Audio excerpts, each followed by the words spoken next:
It's Father's Day, 2014. What makes a good father and what makes a bad father?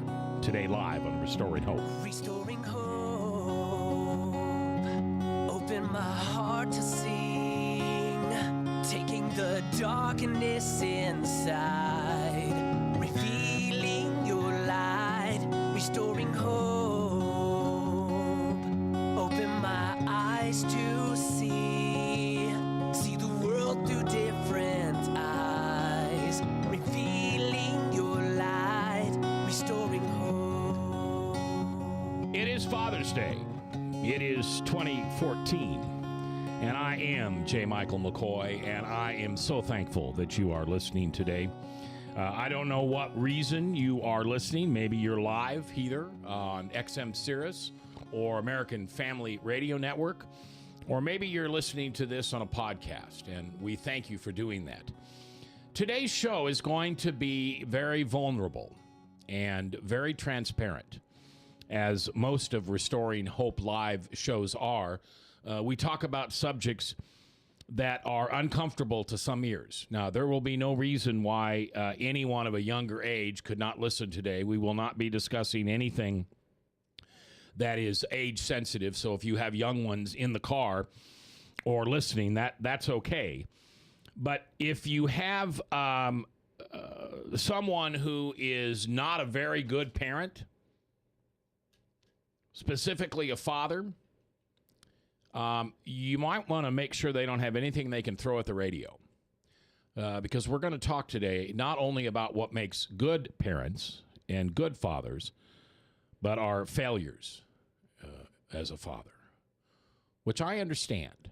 I wasn't a very good father to my children, and I'll explain why. I fully understand it. I'm not self-deprecating. It's the truth. And on the other hand, my partner, Dr. Michael Hartwig, he and his wife were Parents of the Year in the year 2000. And they have... Boy, I don't like the way you set that up, but mainly because I don't feel like we really deserve it. You know, well, it's just like, you're a very good parent, though. You really are. I don't think so. I mean, if you knew my story, my background, it's only by the grace of God that we got that award. But yeah, okay, by the grace of God then. Yeah. You know, thank heaven that's where he put his grace. Yeah. And a lot of it, good parenting, you can do everything right, and I know. the kids still turn out rotten.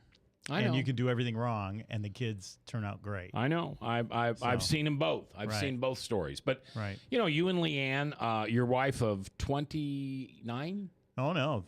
30? 30. I think we're up to 32. I hope she's years. not listening because I just got...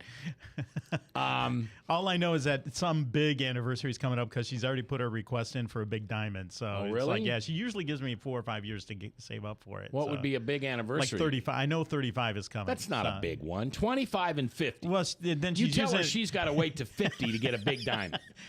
Oh, she'll no, it'll be a bigger diamond every 5 years. Have you ever heard of cubic zirconium? Well, I tried that early on. It didn't work. Well, how did she know? Well, at first it worked, but then she took it and looked at it and under one of those glasses. Oh, Wait a minute, Mike. She probably took it to a jeweler to see if she could pawn it. Wanted to know how much insurance to take on it. Yeah, buy you another fishing boat. Yeah, right. Anyway, so today is a show that we're going to talk about good parenting and bad parenting. And if for some reason you resemble some of the remarks that come out on the bad parenting, I'm sorry. I don't know you, and I don't mean to pick on you. I'll use myself as a bad parent. I'll use my wife as a great parent. I'll use Mike and Leanne as good parents. Now, why do you call yourself a bad parent? Why a bad father? What makes you say that? Well, you know, it's interesting you should say that. Because earlier this week, on Tuesday, I had the fourth counseling session with my youngest child, who's 28. And her and I are going through some tough stuff the last few years. Right. And so we decided by my prompting that we'd go to a counselor and we'd sit down and try to work through some of this stuff. And my daughter is... And your wife wasn't there? Oh, no. Okay. No. Just you and her? Just me and her. Okay. And my daughter is using this as an opportunity to tell me the kind of father I was. And the acorn doesn't fall far from the tree when it comes to frankness and honesty and perhaps using words in a hurtful and manipulative way. She learned from the best. And so when you see those situations, you just got to wonder whether or not they picked it up or does it come naturally. And it's probably a combination of both. You probably taught her a few things, but it just played into her sweet spot that you already gave her genetically. But those kind of things go together. That and well, how'd you respond? And her mother, when she gets really exasperated with her, will say, "You're just like your father." Oh yeah, she loves that, I bet. And that's not a line that her mother just throws out. That when she says that, she means it. Yeah. So she doesn't like it, I bet. Does she like that, or does she?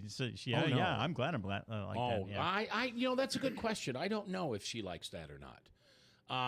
Most of the time, when you hear that they take that as a compliment. Well, she would take that as a compliment because deep down she likes you. Well, our counselor said to her, I think for the second time, in other words, 2 times in the last couple sessions, that you're a lot like your father. And see, Mike. The counselor said that? Yeah. Wow. Yeah. Now, you see, Mike, and you knew me right. 10 years ago. Right. Before Jesus mugged me, my children didn't have permission to talk to me like that. And I'm saying that in a trite, manipulative, crappy voice because that's how I would have said it. So that makes you a bad parent? No, what I'm saying is that both of my 2 of my children have used my sobriety to share things with me that they knew that they couldn't before that. Yeah. And they're probably testing you, too, to see if this is real. See what kind of reaction you're going to have to this. Oh, yeah. And part of it is because 2 of these children need to quit drinking. Ooh.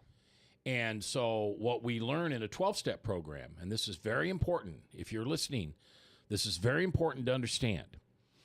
When someone in your family gets sober, okay, the family dynamics completely change. And in the beginning, it's not for the best. It's never, hardly ever for the best. Because my children are used to me being a typhoon in the middle of the room. They're used to me being large and in charge. They're used to be in my way or the highway. Mm-hmm. They're used to, you will not talk to me like that at any time. So are they looking for that void to be filled? Is somebody coming in and being that type of person now? Well, I think they have become that. And they're still drinking. They're still drinking and using. It's about you. So in this counseling session, how did you react? Well, I'll go back to the first one. We're very fortunate. We have a counselor that doesn't have a 55-minute clock. Oh. I don't know how she sets her appointments, but our first counseling session was 2.5 hours. Wow. The second and third were 2 hours or a little over. And your daughter was engaged the whole time? Oh, yes. Yeah. Oh, yes. She brought her own bag of quarters to feed the machine. Oh, my. I would tell you that she is relishing this opportunity. Yeah. And kind of like you said a little bit ago, Mike, she doesn't know how long, I don't think she knows how long this is going to last. She assumes that at any given moment, I'm going to pick up the bottle again or I'm going to revert back to my old ways. Did you try to get at CJ? Yes, very badly. Did that hurt the most? Well, hurt who? You. Yeah, but it also really hurt. Right. CJ, my wife. Oh, yeah. Really. So what makes maybe unrepairable. What makes you a bad father? We'll talk about that. Okay. First break here, Father's Day, 2014, talking about what makes a good father and what makes a bad father. And I wasn't a very good father to my children for many years. And so we don't have to say, I know this guy or there's this man, because this man is sitting right here talking to you. I'm J. Michael McCoy with Dr. Michael Hartwig. We're coming back live here on RestoringHopeLive.com.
All across America, there are countless numbers of people struggling with addiction and other life-controlling issues. Probably someone you know and love. There is a way out. There is hope. Transformations Treatment Center in Delray Beach, Florida, has a unique approach to substance abuse treatment. Call now and ask about our guaranteed success program, Transformations. Change your life, change your relationships, transform your world. Learn more now at RestoringHopeLive.com. Restoring hope, open my heart to sing, taking the darkness inside, revealing your light, restoring hope. It's Father's Day 2014. I'm J. Michael McCoy along with Dr. Michael Hartwig and our producer Ryan as we share with you today Father's Day. And if you've listened to this program before, you know that we're not the Hallmark Channel.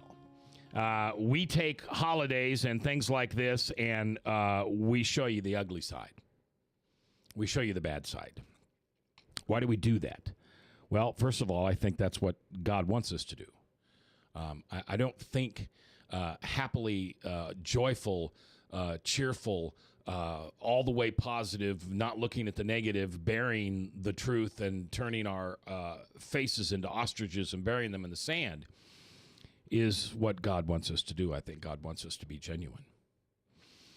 And by me talking about the kind of father that I was, that isn't very good, there's going to be a father out there that hears this, and they're going to know that they're doing the same stuff. And they got to quit it. Or there's going to be a young boy listening to this, and he's going to go, oh, that's why my dad does this. Oh, and he's going to have a better idea of how to deal with his father. Now, I've got 4 children, and at any given time, I used to say I've got 4 kids and 3 that talk to me. And that's the case right now. I have 4 children, and I have 3 that are talking to me. And the one is talking through counseling.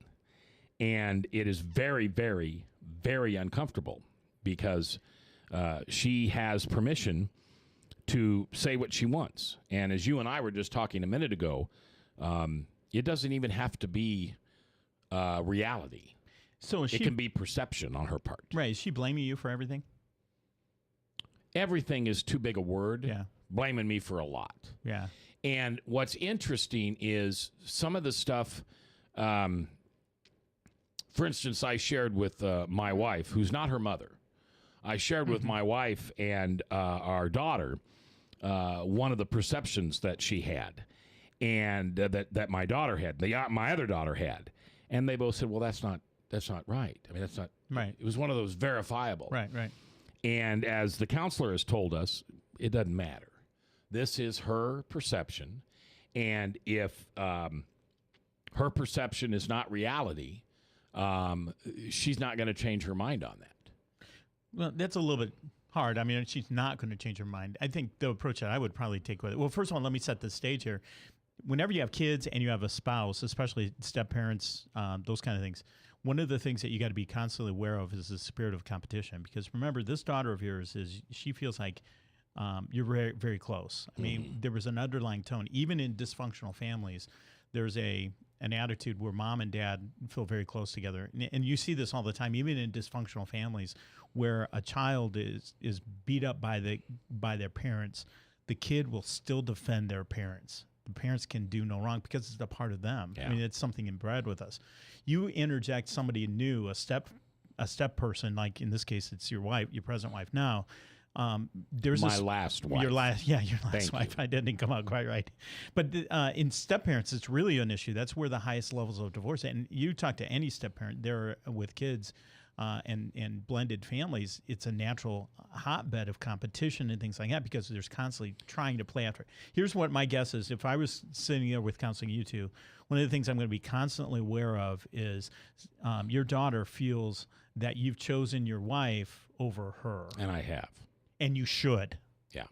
And for some, I've said from day one, parenting is temporary, marriage is permanent. Right. Now, that doesn't mean I'm not her parent because I'll always be her parent, but I'm done parenting her. Right. And then the strategy is once you get that through, that's okay. That's an acceptable statement. And what you need to do is call that out. She's going to throw in all this other junk that's trying to say, but this, but this, but this, but this. But at the bottom line, the end of the day, what you need to get at is I love my wife. I love you too. And there's room in my heart for both of you. But when you two come at loggerheads with each other, you can take it to the bank. I'm picking my wife every single time. And that's the way you want it. Because when you get married, I don't want you choosing me over your husband. It's between you and him. Yeah. I don't want you running home and asking me to fix your car or doing all this. And that, by the way, is always in the top 3 of marital stressors, which is problems with either the in-laws or the step-parents or something like that, outlaws. Yeah. Problems with that. It's always in the top 3. And there are people that have come through our counseling stuff, and it's time and time again, it's issues, and it boils down to that spirit of competition. A dad will bend over backwards to do things for their kids, but will not do something for his own wife or their mother. You know, a husband will be at every vacation. There's something to be said in the Bible that says, let a man leave his mother and father and cleave to his wife. Yeah. You need to walk away from your parents and yet still honor them the way the Bible tells us that we should. Dr. Michael Hartwig is my co-host, and he and his wife, you were Parents of the Year 14 years ago. Yeah, right. You have 3 children. Right. And it's funny, when they announced that we were going to get this award, and so they flew us out to, well, they had a little meeting here at the Capitol, and then they flew us out to D.C. and had all the other state representatives. We didn't win the national stuff, but they gave us a nice little check. And I'll never forget walking in. The kids we were all sitting down for dinner, and they knew we were away. They didn't know why. And so my oldest son said, so where you guys been? And I sat down, well, look at this. And I pulled out my briefcase, this big old plaque and this check, and they read it. And my middle son said, Parent of the Year? You've got to be kidding me. We didn't get a vote. It was really funny. I like that line, though. We didn't get a vote. Yeah, I'm glad they didn't. We wouldn't have got it. That's for sure. There was a point in a counseling session when the counselor said to my daughter, you want him to choose between you and his wife. Yeah. And not only choose, but choose her. Yeah. Yeah. And she didn't have a very good comeback for that. And she's usually pretty quick on her comebacks. That's what it was. Yeah. I'm sure that's what it is. And now, if I can put on my counseling hat here, Mac, what I would tell you is you have to go overboard and assure her it's okay that you love CJ and it's okay that you love her. And there's room for both of you. Right. But the only time that's going to come down, but she needs to know there are going to be times, just don't put me in that bad position where I have to choose between both of you. Yeah. But and that's what happened. 6 months ago, she put me in a position where I had to choose. And I can imagine she moved out of the house. I can imagine CJ feeling that tension, whether or not you're going to choose for her. Well, actually, what CJ looked at me and she said, are you going to help me here? Oh, yeah. Yeah. Well, like, what am I supposed to do at that point? You did the right thing. I did the right thing, I think. But we're talking about good parents and bad parents. So what makes a bad parent? From your point of view, you said, I feel like I was a bad parent. And then I want to get in and say, what makes for a good parent? Well, in your case, what makes for a bad parent? Well, work was everything. Oh. I mean, work was everything to me. And my kids were always included in my work. But their stuff, that was Mom's job. So what you're saying is that, my reaction to that is, well, wait a minute, I'm not supposed to be a strong worker? I'm not supposed to be a hard worker? Well, but that's all I did. I mean, I worked. But you hung out with your kids, too. When they were with me at work. I would take them to work functions. I'm a radio guy.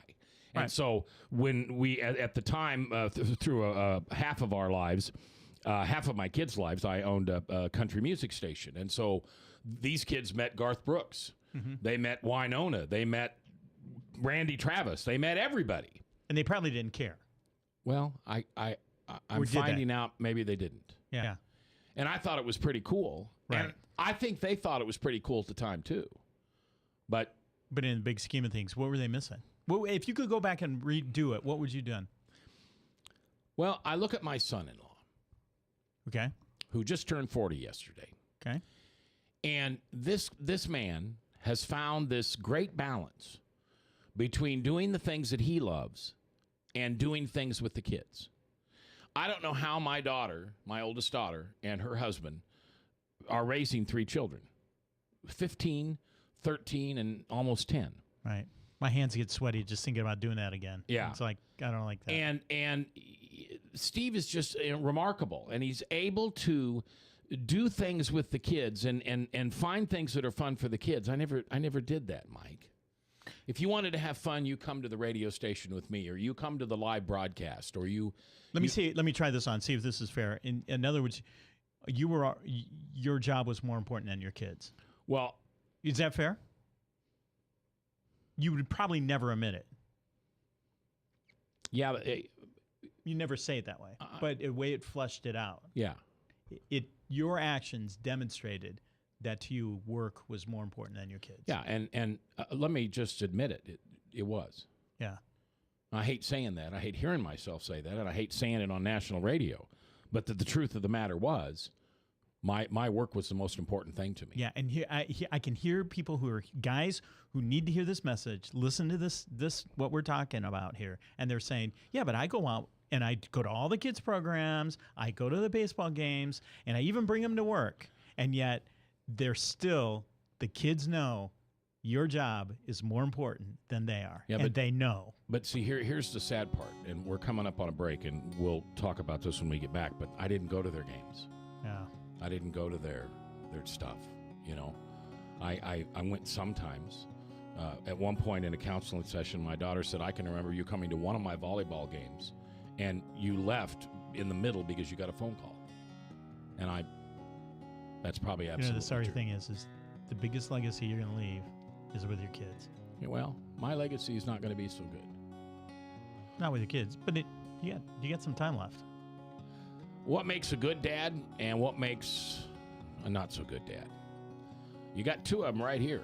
One very good father and one not so good. So when we come back, let's talk to Mike about the things that he did with his kids, because the legacy he leaves with his children is excellent. Here on RestoringHopeLive.com. All across America, there are countless numbers of people struggling with addiction and other life-controlling issues. Probably someone you know and love. There is a way out. There is hope.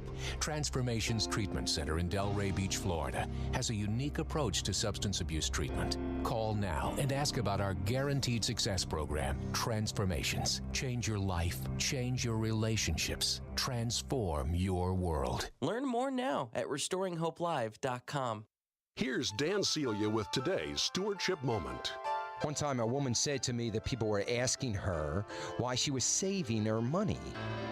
What was she worried about? I told her to say that she was saving it for the kingdom of Jesus Christ.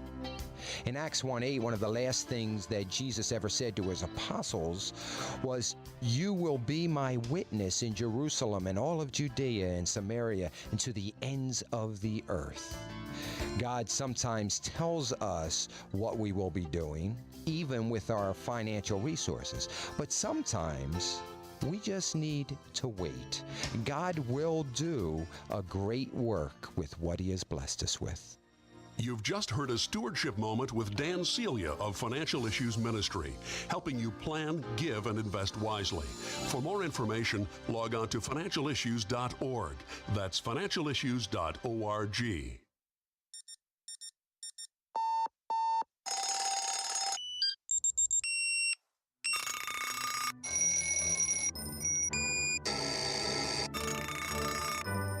Make sure your child is up with the alarm and ready for school each morning, because missing just 18 days, even in middle school, will put their graduation at risk. It's up to you. Learn more at boostup.org. Brought to you by the U.S. Army and the Ad Council. The Pocket Testament League presents Pocket Power. Read, carry, and share the gospel every day. There's no easier way to share your faith than by giving someone a free gift, the Word of God in a compact, pocket-sized gospel. I plan on giving the Gospels out to people I meet.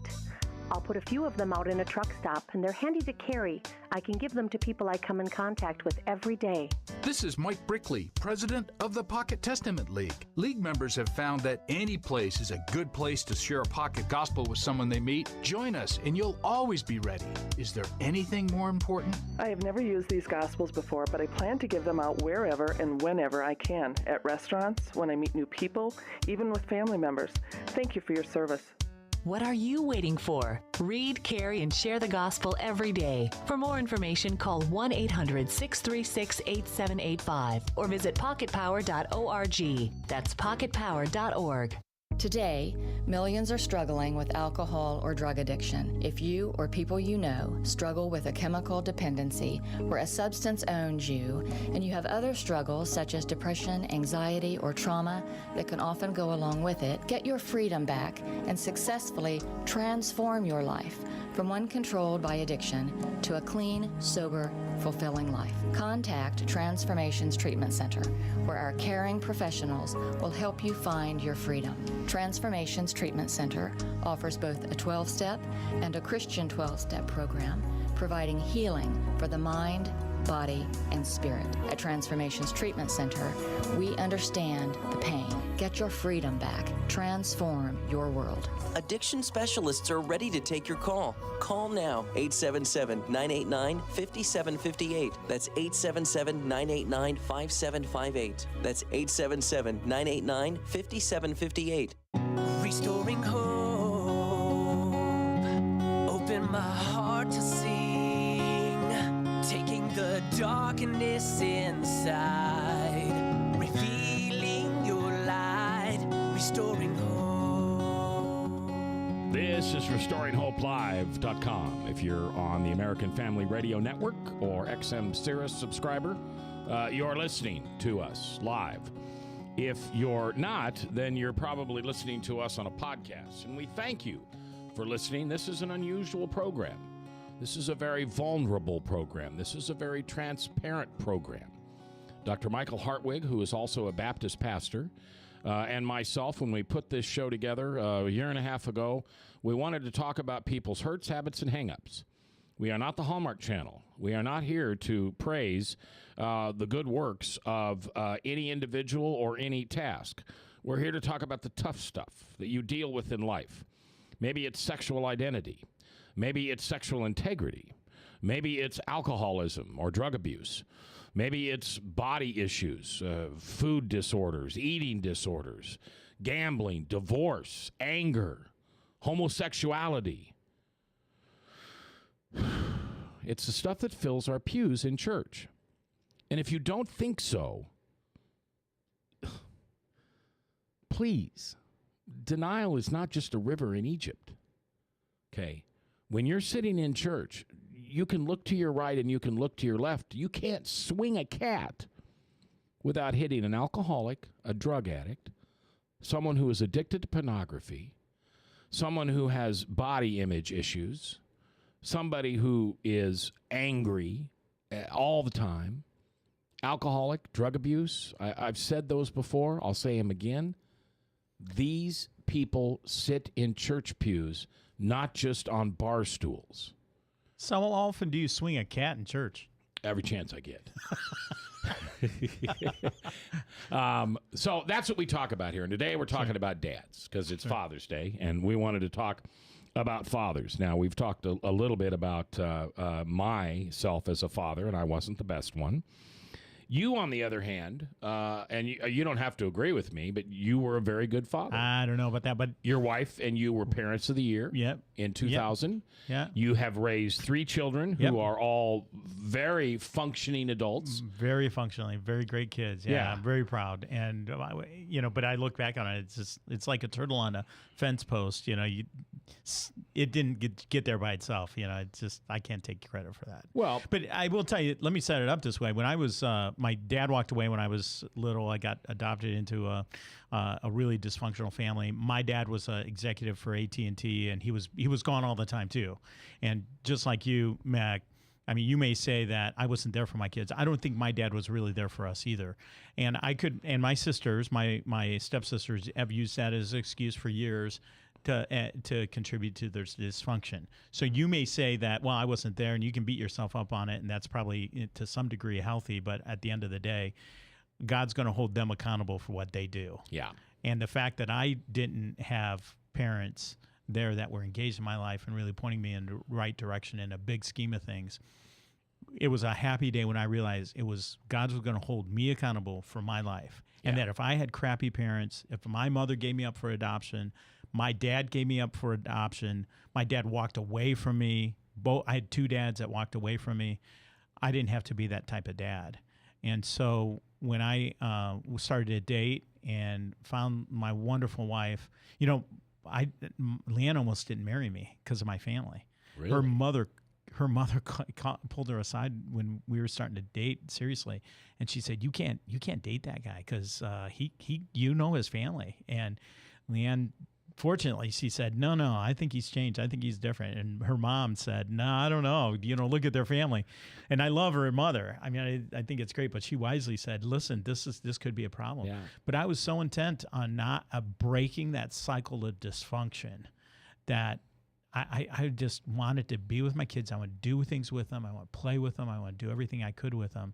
And Leanne really supported me in that. And so it was just really exciting. One of the things too that we did that right from the beginning is when we started thinking about having kids. I remember getting on our knees and praying that God would help us have kids, and it was really kind of disappointing because we struggled with that for 7 years, and we for some reason we just couldn't get pregnant, and but then that happy day, Leanne made the grand announcement she was pregnant, and we were off to the races. And I remember from the very beginning holding my hands on her stomach and just praying that he would grow up to bring glory and honor to God. And I just prayed my guts out for him, and did that for every single one of the kids. And then as they came out, and as we started working with them and playing with them, and it's just been a tremendous event. And I really do say, and try to teach parents, if there's one thing that you can do with your kids and for your kids, and Mac, I tell you this now, even though you have adult kids, is the number one thing that you can do for your kids is not get them in the best school, don't take them to football practice, don't go to ballet. The number one thing that you can do for your kids is you need to pray for them, because at the end of the day, no matter how much you mess things up, there's something about the Spirit of God coming in and that changes things, and you can't fight that. I mean, I don't think I did anything different than, in many ways, hey, my kids have every excuse to blame me for life, and I think it's really comes down to the Spirit of God. Back. I was teaching this class and on parenting, and so they just went on and on, and of course in the parenting class you go through, this is what you need to do, this is how you teach your kid to do this, and how you teach them, like how do you teach them about finances? Well, you teach them, you give them a little bit of money, you teach them how to tithe, you teach them how to invest, you teach them how to spend it on good things, and how you handle money is great. I mean, we can teach that, it's no big deal, but parents in those classes, they were at very first time they raise their hand and they say, yeah, we tried that, and now our kids aren't this way. You can do everything in the book correct, and your kids still grow up and be rebellious brats. Yeah. And I can do everything absolutely wrong, and my kids are going to come up and grow up and give glory to God. And I don't think parents can blame too much, take too much credit, or for too what much the kids, blame, or too much blame. That's right. That's the thing with parents. Parents look at their kids and, woe is me. One of our best friends, they have two kids that are they live out on the street. They're homeless, and then their other kid is a missionary working with the homeless. Yeah. And you look at them. We were with them when they were raising their kids. There's no difference with the way that they raise their kids. So explain that one to me. Well, just individuals. Yeah, it's just DNA individual. is different. Yeah, it is. It is. And yet, how can they take credit for the kids being the missionaries, and the kids and then take the blame for being out? it's much more complicated than what some people would like us to I think. have a friend who parents her children by the book Parenting with Grace. Mhm. You ever heard of that book? Yeah. Apparently that's a real good book. Sure. Yep. Dr. Michael Hartwig and I are here today, Restoring Hope Live on the XM Sirius Network, as well as the American Family Radio, or you may be listening to this on a podcast, and we appreciate that. You can find all of our podcasts at restoringhopelive.com for the last couple of years. Let me tell you a couple of things that we did. And if I were to sit down and kind of coach a couple that were raising their kids, depending on what age they were, but so if there was one thing besides praying for your kids, first of all, it begins by praying for your kids. And it's not a cursory prayer. It's something that needs to embed your life. It needs to be something that, and this is going to be the thing from the day they're born or even conceived to the day that you die. You ought to have this as a high priority of your life, because the highest legacy that you have, it's not in your wealth. In your case, it's not in your radio program, Mac. It's not in the car you drive. The biggest and strongest and longest lasting legacy that you're going to leave in this universe is your children. That's where people need to make their investment. Can I just pick one of my four and say that's my legacy? Sorry. I have a superior older daughter. God gives grace to the humble. Yeah. So spending time with your children is important. Yeah, Praying but it goes. The next thing that happens, you pray for your kids, but then the second thing, and this needs to be the highest priority before you invest any time in your kids, besides praying for them, is you need to love your spouse. Now, to you fathers out there, I'm telling you, you need to love your wife. The best gift that you can give your kids is to love your wife. They, especially young kids, they need to see dad that loves and is madly in love with their mother. There's something that permeates the house. Now, if you have females in the house, what's going to happen is that female, that daughter, is going to try to drive a wedge in between you. And I remember coming home one time, and Emily was about 3. Our daughter was 3 years old. And I came home, and I have a habit. I dropped my briefcase, and Leanne was usually in the kitchen getting supper ready. And I'd come up behind her, hug her, and kiss her on the cheek, and I say something like, "How was your day?" Emily saw me. I walked through the door, had my briefcase in. She said, "Daddy's home." She runs over to me, and she literally puts her hands up in front of me, not letting me go to her mother, and pushing and fighting me, and it got to be a little game. I'm not going to let you kiss mom. I'm not going to let you kiss mom. And I remember kicking her out of the way, pushing her out of the way. No. I want to see your mother. I want to see the love of my life. I want to do And I hugged Leanne, and Leanne's loving every minute of it. And Emily's still trying to wiggle in. And then once I whisper in something in Leanne's ear, I'd bend down and pick Emily up and throw her up in the air and hug her and say, "How's my favorite daughter?" That's the kind of picture that we want to give and create to our kids. They need to see that. It teaches Emily what kind of husband to look for. That's huge. Where's the breakdown of marriage and dating coming from? It's coming from a breakdown of marriage relationship. Guys don't know how to treat their wife. That's what it is. And they're picking it up. And my sons need to see how to treat their wife. And it's been so cool to see how they picked it up. They pick more up by not what we teach them, but what we demonstrate. Osmosis. For them. Right. Yeah. So I'll never forget. I got such a charge one time when my middle son, he knew his wife was having a bad day, and we went over there to drop something off, and there sitting on the counter was some flowers my son had gotten for my daughter-in-law, and it was like, that's cool. He got it. He's getting it. You know what I have in the trunk of my car? I have a vase. A vase. And I almost said a dead body, but no. I have a vase.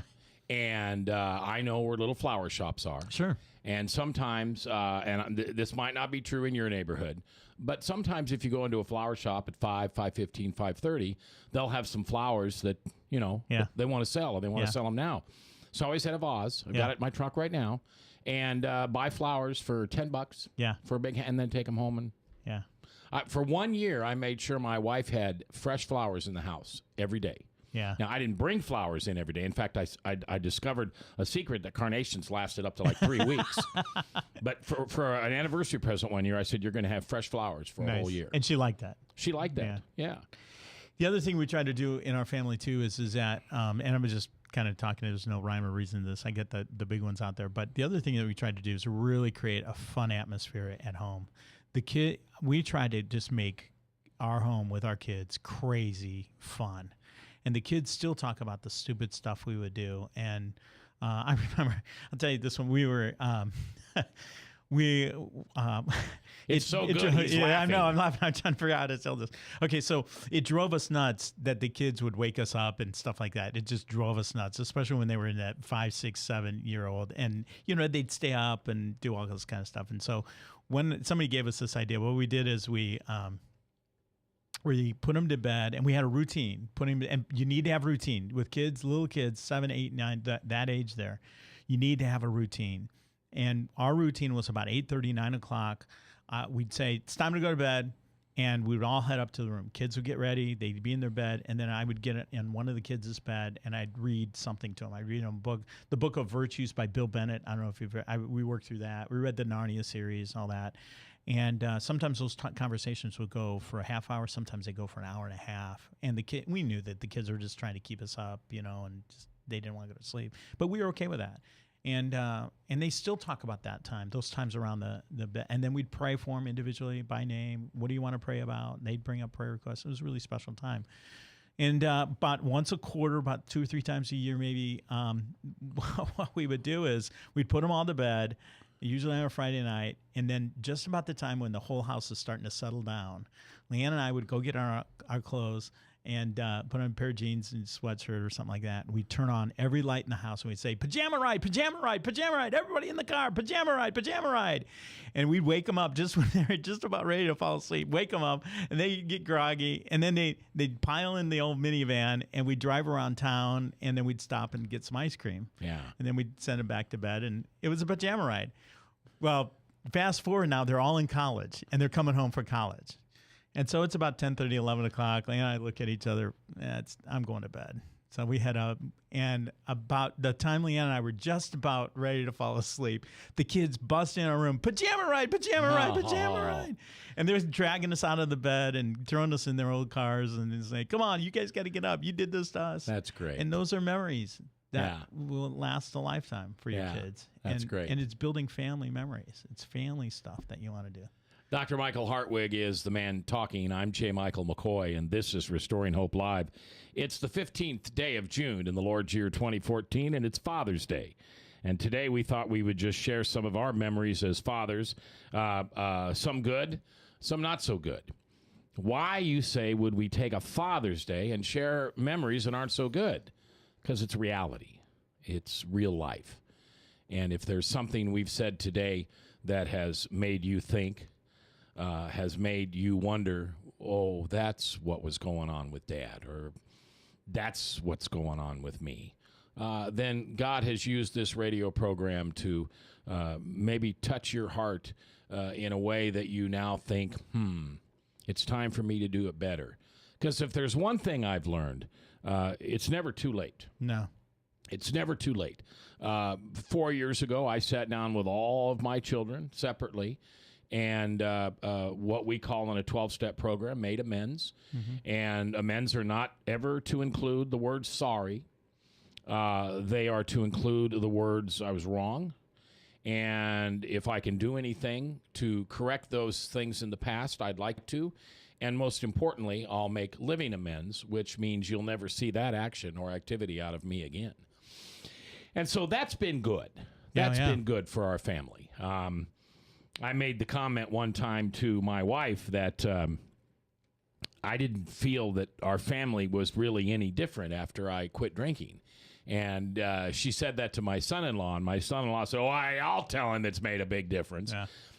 Because with my son-in-law, I went from my daughter's father, always, kid, you're married to my daughter, right? That comes first, to you're an amazing dad, and amazing husband, and I'm so thankful that you're the one she chose. Yeah.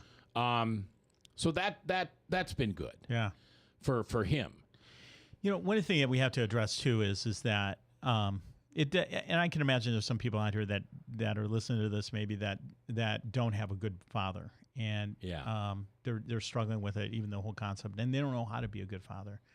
And I'll never forget someone who came up to me, and I was moaning and complaining about the examples I had in my life of fathers. Yeah. And nobody has a perfect father. Nobody has one. I mean, you may think you had a great father, but my guess is if I were to sit down and ask you a few questions, I could find some real weaknesses that you'd recognize, but you just don't want to admit. Well, I got to tell you, I had a pretty tremendous father.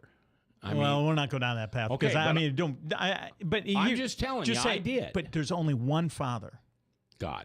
Yeah, God the Father, that we need to be modeling on. And the more that we can rely on that, and if you picture him as the Father that you want to model your life after, man, you're not going to go wrong. Okay, I'm going to throw a question at you. Why didn't Jesus have kids so he could show us how to be fathers?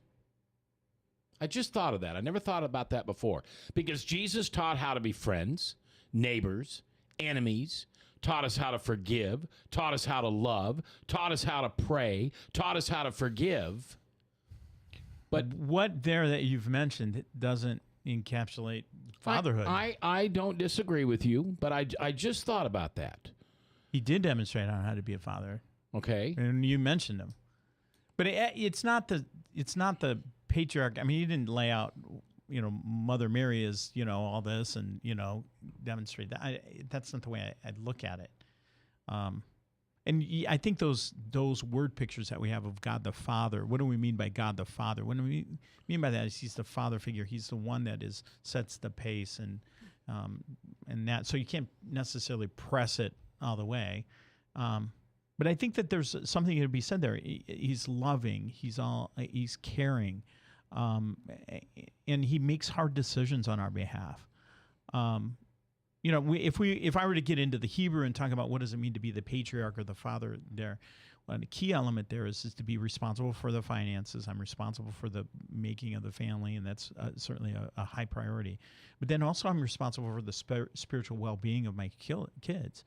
And there's a breakdown in our culture right now in our Christian culture where mothers are the ones that are taking the kids out to church. They're the ones that are initiating things. Yeah. And yet it's supposed to come down to the father. And I think that's one of the reasons why there's some of these cults, some of the Muslim countries and things like that are growing it by leaps and bounds is because it's such a male-dominated religion.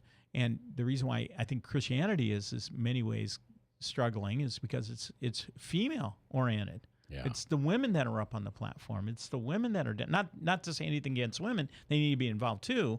But where's the male leadership? Yeah. Well, and what's the percentage of children that are raised without a father present in the house? Yeah, you look at prison.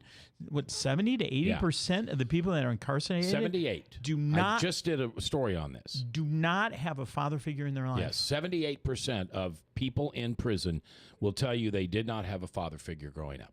Yeah. What does that say about our society? And that's another thing. I don't know if you know, but there was another school shooting today in Oregon. Mm-hmm. What's this make? One every other day for the last week and a half? And we were talking earlier, Frank and I were, about how do we deal with this? How do we deal with this? One of the things is we have to step up and be fathers.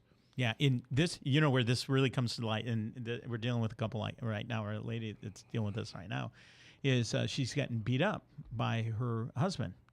In the old days, what would happen is her brother and her father would get in that guy's face and say, if you touch my daughter again, I'm going to come in the middle of the night with a baseball bat and crush your skull in. Yeah. That tends to put aside women getting beat up because the family protects the family. Yeah.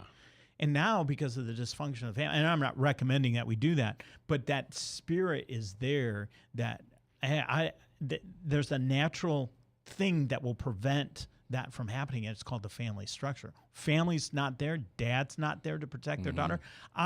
If you want to freak me out, and this scares me about how emotional I get about this.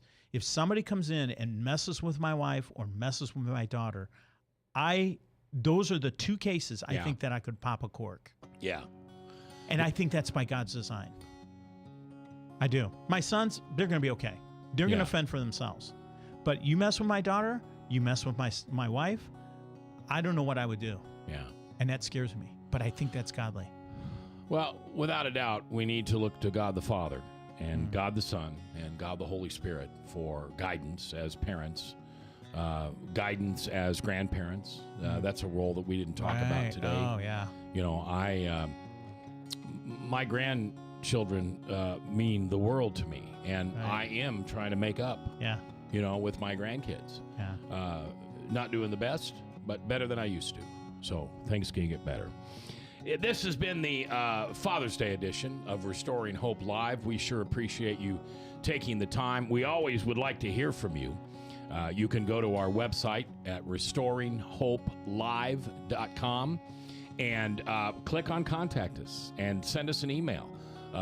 Constructive criticism, questions, we answer our own email. I don't have a secretary or anybody that does that. It'll come to me, and you'll hear back from myself or Dr. Mike, depending on who you aim it at.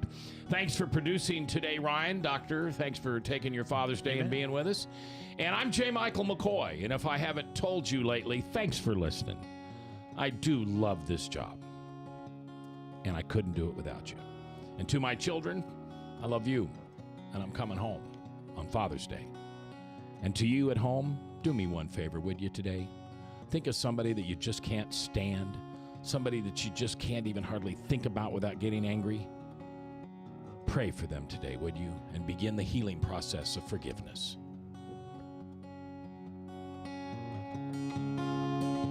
Restore